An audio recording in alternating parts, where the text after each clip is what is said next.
లో జాయిన్ అయ్యారు. ఇక ఓట్ల సుందరనాయుడు టీడీపీ అధికార ప్రతినిధి కూడా మనతో పాటుగా లైవ్లోకి అందుబాటులోకి రానున్నారు. కీర్తన గారు జనసేన అధికార ప్రతినిధి కూడా మనతో పాటుగా లైవ్లో జాయిన్ గారున్నారు.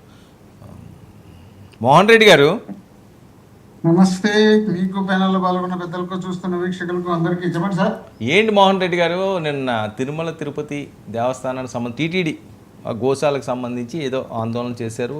మీ ఏం చెప్పాలనుకున్నారు అది చెప్పారు. అక్కడ నిజంగా తప్పు జరిగితే ఎవరన్నా దానికి శిక్ష ఉండాల్సిన అవసరం ఉంది, దాన్ని ఎవరో కూడా కాదనలేరు. కానీ ఈ అంశంలో మాట్లాడినవి పవన్ కళ్యాణ్ గారు కుమారుడి గురించో చంద్రబాబు నాయుడు గారి గురించో మాజీ మంత్రి రోజా గారు మీ పార్టీ అధికార ప్రతినిధి ఆ రకమైన మాటలు మాట్లాడడం సమంజసమా? ముందు రాజకీయాలన్నీ కూడా పక్కన పెడదాం, ఎవరు మాట్లాడిన ఇలాంటివి? ఇప్పుడు టీటీడీకి సంబంధించిన వ్యవహారంలో మొదటి నుండి వీళ్ళు చెప్పిన హామీలు చేయలేరు కాబట్టి ఏదో విధంగా సబ్జెక్టు డైవర్ట్ చేయాలనే ఉద్దేశంలో భాగంగా చేస్తున్నటువంటి కార్యక్రమాలు కాబట్టి అక్కడ సాక్షాత్తు వెంకటేశ్వర స్వామి భారతదేశం కాదు ప్రపంచం అంతా వెంకటేశ్వర స్వామి అంటే అభిమానించే వాళ్ళు ఉన్నారు. అలాంటి వెంకటేశ్వర స్వామి దగ్గరనే వీళ్ళు గేమ్స్ ఆడుతున్నారు కాబట్టి ఈ గేమ్స్ ఆడడం వల్ల దేవుడు ఏమన్నా ఆ విధంగా సృష్టిస్తున్నాడు అనే విధంగా ఏమో మాట్లాడిండొచ్చు. దాని గురించి పెద్ద చర్చించాల్సిన అవసరం లేదు. గతంలో రాజశేఖర రెడ్డి గారిని ఎన్నోసార్లు అన్నారు.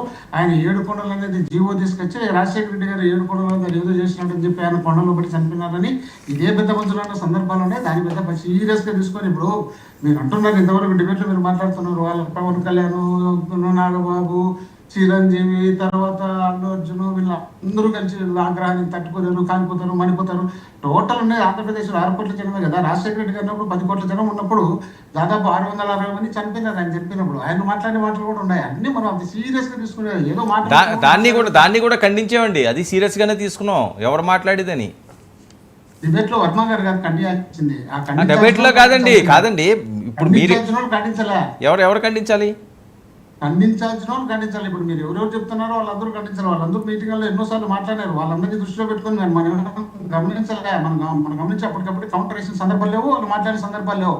కాబట్టి ఇది ఎంత పెద్ద సీరియస్ విషయం అయితే కాదు. దాన్ని అంత సీరియస్గా మాట్లాడాల్సిన అవసరం కూడా లేదు. అక్కడ జరుగుతున్న పరిణామాలను బట్టి ఆ పరిణామాలకు సంబంధించి ఆమె డిస్కషన్లో భాగంగా మాట్లాడింది. అదేవిధంగా వీళ్ళు అనేకమైనటువంటి ఆరోపణలు టీటీడీ వస్తున్నాయి. ఇప్పుడు గోశాలకు సంబంధించి డిస్కషన్ జరుగుతుంది. గోశాల ఈవో ధర్మారెడ్డి గారు ఉన్నప్పుడు అగ్రికల్చర్ వాళ్ళకి ఇచ్చినారు. అగ్రికల్చర్ స్టూడెంట్స్ అగ్రికల్చర్ వాళ్ళు దాన్ని మెయింటైన్ చేసేవాళ్ళు.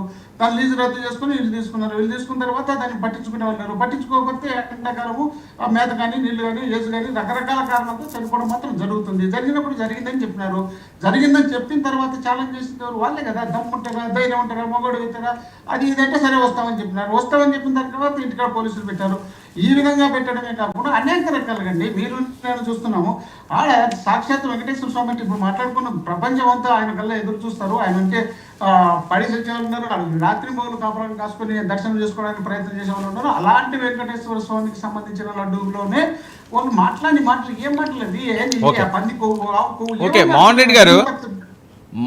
రెడ్డి గారు ఏంటి మీరు ఏదో వార్తలేవో హల్చల్ చేస్తున్నారట, అంతా వ్యతిరేకంగా ఉన్నారు. కూటమిలో ఎమ్మెల్యేలు 60 మందికి పైనే వాళ్ళు వెళ్ళిపోవడానికి చూస్తున్నారు అని చెప్పి ఏదో చిచ్చు పెడుతున్నారట, నిజమా? రాష్ట్రంలో ఎక్కడ ఏం జరిగినా అది వైసీపీ. గతంలో జరిగిన దానికి వైసీపీ, ప్రస్తుతం జరిగేదానికి వైసీపీ, రేపు జరగబోయేదానికి వైసీపీ. ప్రతిదీ వైసీపీ.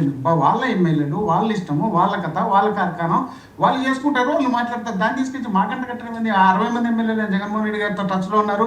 మేము రేపు అన్నాడు పడగొడతామని మేమన్నా అంటే అనలేదు కదా. మేమన్నప్పుడు దాని ఎందుకు గుమ్మడికాయలు కంటే భుజాలు పట్టి తడుకుంటున్నారు. వాళ్ళు ఆ పని చేసుకుంటున్నారు. వాళ్ళు చేస్తున్న ప్రవర్తన ఆ విధంగా ఉంది. ఇప్పుడు రేపమన్నాడు అమెరికా పోతున్నాడు చంద్రబాబు నాయుడు గారు. అమెరికా పోతే అక్కడ పోయి కొడుకును ముఖ్యమంత్రి చేసుకోవడానికి ఒక ప్రయత్నం జరుగుతుంది. ఆ ప్రయత్నం జరిగినప్పుడు ఏంటండి కాదు, అమెరికాలో ముఖ్యమంత్రి చేస్తారా, ఆంధ్రాలో చేస్తారా? ఏం మాట్లాడుతున్నారు? రామారావు అమెరికా పోతే ఇక్కడ ముఖ్యమంత్రి ఏంటంటే అక్కడ ముఖ్యమంత్రి కాదు. అమెరికాకు పోయి ప్లాన్ చేసుకుంటారు. అవునా? ప్లాన్ చేసుకుంటారు. ఈ 5 సంవత్సరాలు ఈ 5 సంవత్సరాల్లో ఉన్న ముఖ్యమంత్రి కాకపోతే మళ్ళీ ముఖ్యమంత్రి అయినప్పుడయ్యా మళ్ళీ తర్వాత చూద్దాం. మనకు బ్రహ్మాండ మెజార్టీ ఉంది కదా. ఈ మెజార్టీని ఇప్పుడు ముఖ్యమంత్రి చేసుకోవాల్సిన బాధ్యత మన పార్టీకి, మన నాయకుడికి మనకు ఉంది కదా. లోకేష్ ఏం తక్కువ ఉంది, ఆల్రెడీ పాదయాత్ర చేసినాడు, రాష్ట్రంలో బ్రహ్మాండంగా మనం మంత్రి పదవి ఇచ్చినాము, గతంలో మంత్రిగా ఉన్నాడు, ఇప్పుడు ఉన్నాడు, ఇప్పుడు చేసేద్దామని మనకి ఇంత మెజార్టీ ఉన్నప్పుడు చేయకపోతే చంద్రబాబు నాయుడు గారు ఏజ్ బార్ అయిపోయిన తర్వాత మళ్ళీ రేపే గవర్నమెంట్ వస్తుందని నమ్మకం లేదు. లేనప్పుడు ఒకసారి ముఖ్యమంత్రి అనిపించుకోకపోతే ఇప్పుడు రాహుల్ గాంధీ గారు ఏ విధంగా ఉన్నారో ఆ విధమైన పరిస్థితి వస్తుంది.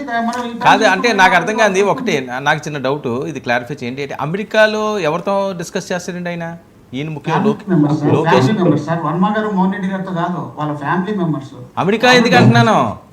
ఆయన ఏదో విదేశాలకు వెళ్తున్నాడు కదా, అమెరికా అక్కడ డిస్కస్ చేసుకుంటారా?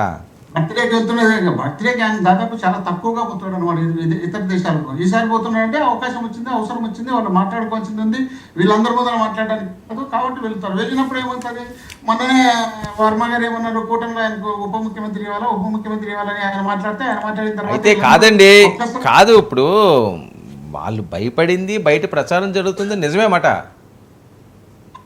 మీ మీద. అంటే మీరు సీసీ కెమెరాలు వాళ్ళ ఇంట్లో కూడా పెట్టుంటారు, మరి వాళ్ళు మాట్లాడుకోవడం ఇంట్లో మాట్లాడుకోవచ్చు కదా, అమెరికా వెళ్ళి మాట్లాడుకుంటున్నారంటే మీకు ఎంత భయపడుతున్నారు అనమాట. ఇంట్లో ఉంటే లీక్ అవుతుంది కదండి, ఇంట్లో ఉంటే అదే అంటున్నాను, ఇంట్లో లీక్ అవుతుంది అంటే ఏమన్నా పెట్టారా కెమెరాలు ఏమన్నాని? వాళ్ళు పెట్టుకోండొచ్చు కదా, ఎవరినో ఒకరిని బదనాం చేయడానికి వాళ్ళు పెట్టుకుంటారు కాబట్టి ఆ చేసినట్టు ఎవరికి బయటకు వస్తాయి కాబట్టి, బయటకు వచ్చిన తర్వాత ప్రచారం వచ్చింది కాబట్టి ఆ ప్రచారం రాకుండా ఉండాలంటే బయటకు వస్తే అసలు ఇంటర్నల్ గా కూడా ఎవరికి తెలియకుండా వాళ్ళే తెలుసుకోవాలి కదా, బయట వాళ్ళు కానీ ఇంట్లో వాళ్ళకి కానీ పిఎల్ కానీ ఆఫీస్ కానీ తెలియకుండా జరగాలంటే బయటికి పోవాలి కదా. బయటికి పోతున్నా అది జరుగుతుందని నేను అనుకుంటున్నా. అది జరిగిన తర్వాత ఏం జరుగుతుందంటే ఇక్కడ లుకలకు మొదలవుతాయి. ఇక్కడ లుకలకు మొదలైన తర్వాత మీరు చెప్పినట్టు 60 మంది పోతారు, 600 మంది కార్యకర్తలు బయటకు వచ్చారో చెప్పలేం కదా. అప్పుడు ఏం జరుగుతుందో చెప్పలేం, జరిగిన ఆశ్చర్యపోవాల్సిన అవసరం లేదు. కాబట్టి దీనికి మీరు చెప్పినట్టు వాళ్ళకి వాళ్ళే ఏమైనా చేసుకోవచ్చు కానీ మేము చేయాల్సినంత అవసరం లేదు, మేము చేసే పరిస్థితి రాదు. అది అక్కడ ఉన్నటువంటి పరిస్థితి. కాబట్టి దాన్ని మా మీద రుద్దాల్సిన అవసరం లేదు. ఏది జరిగినా కూడా మా మీదనే రుద్దడం. ఇప్పుడు మొన్నటి దాకా ఏం చెప్పి 14 లక్షల కోట్లని మీ ముందర నా ముందర అందరి ముందర ఎలక్షన్ ముందు చెప్పిన తర్వాత మేము మళ్ళీ సూపర్ 6 ఇస్తామని చెప్పి బ్రహ్మాండంగా ప్రచారం చేసింది. సూపర్ 6 ఇస్తామని చెప్పిన పెద్ద మనుషులు అధికారంలోకి వచ్చింది. అధికారంలోకి వచ్చిన తర్వాత ఏమంటే అసెంబ్లీలో పైకి ఖాళీగా ఉంటుంది, గల్లాపెట్ట ఖాళీగా ఉండేది అప్పుడే తెలుసు, ఇప్పుడు తెలుసు. అది తెలిసిన తర్వాత ఈ రోజు మళ్ళీ మాట్లాడాల్సిన అవసరం మీదంతా వందే భారత్ ఎక్స్ప్రెస్, అసలు స్టాప్ ఉండదు, ఫాస్ట్ కొట్టుకెళ్ళిపోతారు. వాళ్ళందరూ ఉన్నారు కదా, మీరు టైం తీసుకుంటారు కాబట్టి నేను మాట్లాడకపోతే వాళ్ళకి ఇవ్వాలి కదా మళ్ళీ. లేదు ఓకే, అందువల్ల నేను ఇబ్బంది కాదు, నిదానంగా మాట్లాడతాను, టైం ఉండదు కదా. ఓకేనండి, ఓకే. మీరు కొన్ని అంశాలు తెచ్చారు. మరి కీర్తన గారు, రోజా గారు మాట్లాడిన మాటలు అక్కడ జరిగిన అంశాలు చెప్పారు. ఎవరికి పశ్చాత్తాపడాల్సిన అవసరం లేదు, ఎవరికి భయపడాల్సిన అవసరం లేదు అని చెప్పి మాట్లాడేది. ఆ బయటలు మీరు వినే ఉంటారేమో. పవన్ కళ్యాణ్ గారు వచ్చి 7 కొండలు కరగమంటున్నారు, ఆయన చేసిన తప్పులు కట్ట. ముందుగా మీకు అలాగే ప్యానల్ పెద్దలకి నైనా నమస్కారం సార్. మీరు వచ్చారు, నిజంగానే మీకు ఓవర్ యాక్ట్ చేయడానికో లేదంటే ఇష్యూని వేరే విధంగా డైవర్ట్ చేయాలన్న ఇంటెన్షన్ లేకుండా కేవలం నిస్వార్థంగా టీటీడీలో జరుగుతున్న తప్పుల్ని ఎత్తి చూపించడానికే వస్తున్నట్లయితే అక్కడ అంత ఓవర్ యాక్ట్ చేయాల్సిన అవసరం ఉండదేమో. అది అందరూ గమనిస్తున్న విషయమే. ఎస్పెషల్లీ రోజా గారు మాటికి ముందు టచ్అప్ చేసుకుంటూనే ఉన్నారు. అంత కాన్షియస్ టచ్అప్ మీద ఉన్నంత కాన్సన్ట్రేషను, ఆ కాన్షియస్నెస్ వచ్చిన ఇష్యూ పైన పెట్టుంటే చాలా మంచిదని నా ఇంటెన్షన్. వై బికాస్ మేము బాగా గమనిస్తే వచ్చినప్పటి నుంచి దీన్ని ఎలా హైలైట్ చేసుకోవాలి, ఈ ఇష్యూని తన వైపుకి ఎలా హైజాక్ చేసుకోవాలి, అక్కడ ఉన్న కరుణాకర్ రెడ్డి, అభినయ్ రెడ్డి గారు అది కాదు ఇక్కడ ఇంటెన్షన్. ముందు ఆ